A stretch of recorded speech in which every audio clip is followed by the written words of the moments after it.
that have formed the Community Schools Alliance in a move to get the government to reject proposed changes to tomorrow's schools. But there are thousands more schools around Aotearoa, so this morning Albany Senior High School Principal Claire Amos joins us to share her opposing view. Kia ora, Claire, thanks for being here. What do you make of the proposed changes to tomorrow's schools? Look, I think they're an exciting set of recommendations, and we need to be mindful of the fact that that is exactly what they are at this stage. They're a task force that has come together to make some recommendations, and I think they have a whole lot of potential in terms of ensuring that we have a more equitable system. An education system in New Zealand. Because I know critics of the proposed changes would say that it takes power away from school communities.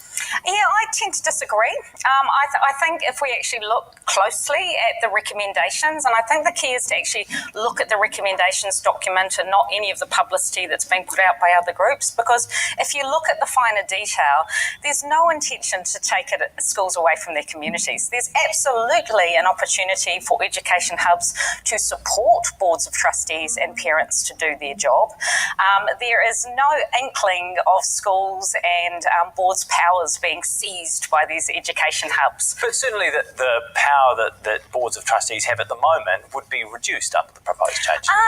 Yeah, absolutely they would change. But I do think we need to be careful about how we view the changes and see it as a move towards a partnership, and also a move towards there being support and resources available as and when they are needed. There is no suggestion of a one-size-fits-all solution for all of our schools in New Zealand. This is about providing tailored support and tailored partnerships that are going to serve all of our high schools and all of our schools. Why aren't schools on the same page with this then? I think it's quite common for people to be nervous about change.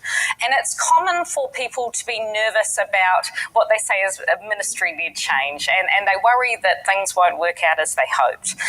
And I understand that. And for the schools that are succeeding at the moment and the schools that are well-resourced at the moment, things are going fine for them. And so when someone suggests change, I can understand that they might sit back and go, we don't need change. But I think we've got to remember that we've got a responsibility that goes further than large schools in Auckland, well-resourced schools across the country. And we need to be looking at how we might work together as an entire ecosystem of schools and make sure that every school, whether it be a large, well-resourced one in Auckland or one out in the regions, are getting access to the support they need.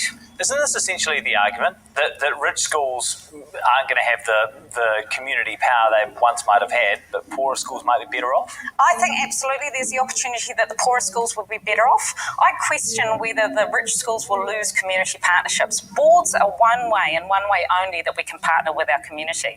We will always retain those community resources if we have them already.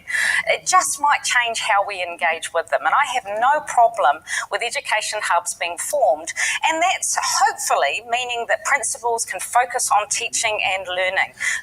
Is there a danger that these proposed changes are going to drive divisions between schools?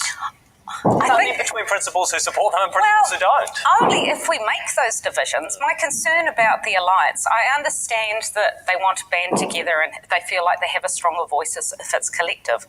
But the very act of doing that is divisive. We've got to be really careful and make sure that when we band together in things like alliances, we don't shut down frank and sort of open debate around these issues. It should be safe for each and every principal to have a different viewpoint. We should absolutely be questioning the recommendations and making sure we're clear about the details and that they will serve all of our schools. But we must also make sure that we keep it an open and safe space. And I worry that things like an alliance might have the unintended consequences of making people feel like they're either in or they're out, and that they shouldn't have their own point of view. Okay, thank you for your time, Claire. Really appreciate it. Thank you. Thank you for having me. We've been asking